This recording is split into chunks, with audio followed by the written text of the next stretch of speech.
सारे तीर्थ बार बार, गंगा सागर एक बार।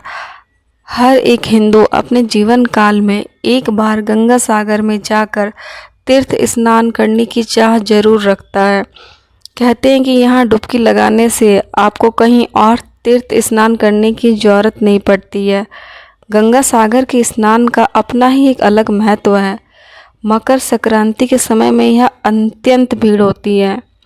अगर आप मकर संक्रांति के समय में अकेले भी आ रहे हो और आपको रास्ता नहीं पता है तो आप एक बार भीड़ के पीछे हो लेना, आप अपने आप यहाँ पहुँच जाओगे। मकर संक्रांति के समय में पूरे बंगाल में, यहाँ स्पेशली हावड़ा में और गंगा सागर में एक अद्भुत नज़ारा होता है। इसका पूरा मैनेजमेंट यहाँ की गवर्नमेंट देखती है। और कोलकाता के अंदर जो मैदान है वहाँ पे लॉकर सिस्टम बनाए जाते हैं। अलग अलग राज्यों के लोग अपने राज्यों के लोगों को सुविधा देने के लिए बहुत सारे टेंट बनाते हैं, वहाँ पे वो लोग रहते हैं। आपको अपना सामान 2 या फिर 3 दिन तक आराम से रख सकते हो। और ये मेला करीब 14 दिन तक चलता है, तो 14 दिनों तक आपको प्रॉब्लम नहीं होती है यहाँ पे, अगर आप मकर संक्रांति में आ रहे हो। अगर आप मकर संक्रांति के अलावा दूसरे किसी दिन में आ रहे हो तो मैं सबसे आसान तरीका गंगा सागर जाने का वो बताऊंगी। गंगा सागर पश्चिम बंगाल के 24 साउथ परगनास ज़िले में पड़ता है। गंगा सागर एक आइलैंड है। ये आइलैंड धरती के भूगर्भिक जो बहुत सारे हलचल हुई है या फिर नदी के कटाव कह लीजिए, तो उसकी वजह से आज एक आइलैंड में बदल गया है।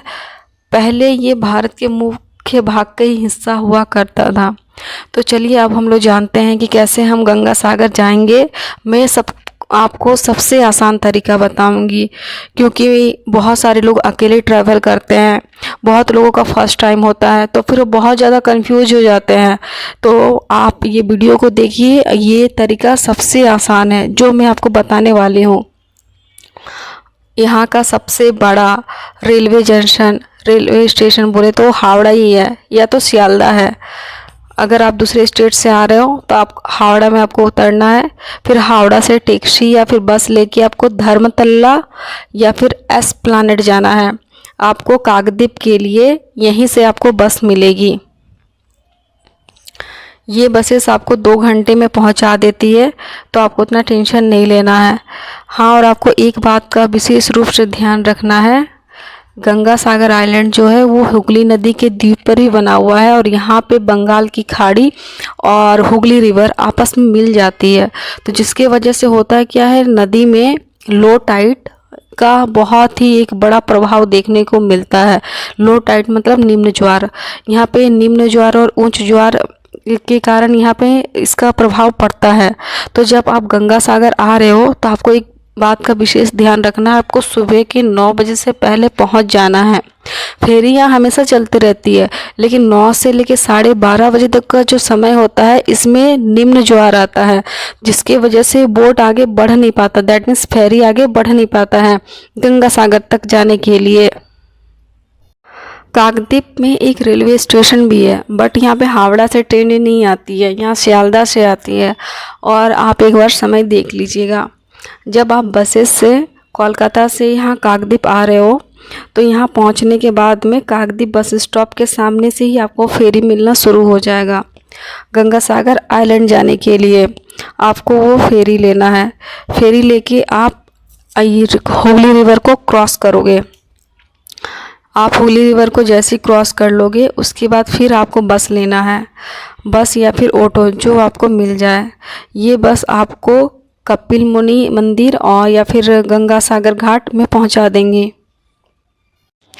गंगा सागर में स्नान करने के बाद में आपको कपिल मुनि के मंदिर में पूजा करना है।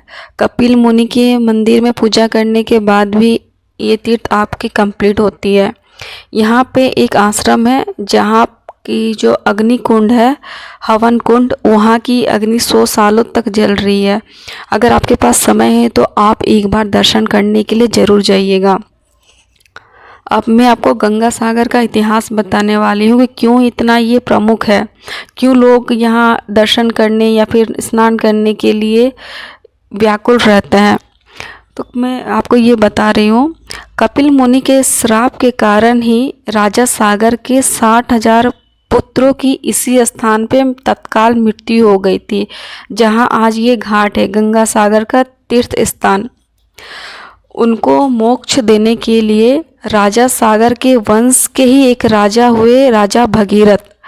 तो राजा भगीरथ ने अपने पूर्वजों को मोक्ष दिलाने के लिए गंगा को पृथ्वी पर लाए थे। ये गंगा गोमुख से शुरू होती है और यहाँ गंगा सागर में ख़त्म होती है। जब ये गोमुख से शुरू होती है तब इसका नाम भगीरथ होता है। देवप्रयाग में अलकनंदा नदी के साथ मिलने के बाद इसका नाम गंगा कहलाता है। और भगीरथ ने ही अपने तप से गोमुख से गंगा नदी को लेकर यहाँ गंगा सागर लेके आए थे। इसी के वजह से ये स्थान इतना महत्वपूर्ण हो जाता है। अगर आप सबको मेरी ये जानकारी पसंद आई हो तो वीडियो को लाइक कर दीजिए। हम एक बार होटल के बारे में ज़रूर आपको बताना चाहूँगी। अगर आप सोलो ट्रैवल कर रहे हैं तो आपको प्रॉब्लम नहीं होगी, आपको होटल कहीं भी मिल जाएगा, हावड़ा में, डायमंड हार्बर में, यहाँ तक कि गंगा सागर में भी। लेकिन आप फैमिली के साथ आ रहे हो, बड़ी फैमिली है, तो हावड़ा आपके लिए बेस्ट है या फिर डायमंड हार्बर। और हावड़ा से आपको बसेस सुबह सुबह भी मिल जाती है, 5 बजे से बसेस मिलना शुरू हो जाती है और यहाँ आने में सिर्फ 2 ही घंटे लगते हैं। तो आपको कोई ऐसा टेंशन लेना नहीं है कि हम लोग पहुँच पाएंगे कि नहीं पहुँच पाएंगे। और यहाँ तक कि यहाँ पर ज़्यादा समय नहीं लगता है, पूजा करके लोग चले जाते हैं। तो शाम के समय में भी आप फेरी से आराम से चले जाओगे, तो उसमें उतना कोई टेंशन नहीं है। अगर आपको ये मेरा इन्फॉर्मेशन पसंद आया हो तो प्लीज़ मेरे चैनल को सब्सक्राइब कर दीजिए और इस वीडियो को देखने के लिए आपका बहुत बहुत थैंक्स, और वीडियो को लाइक कर दीजिए।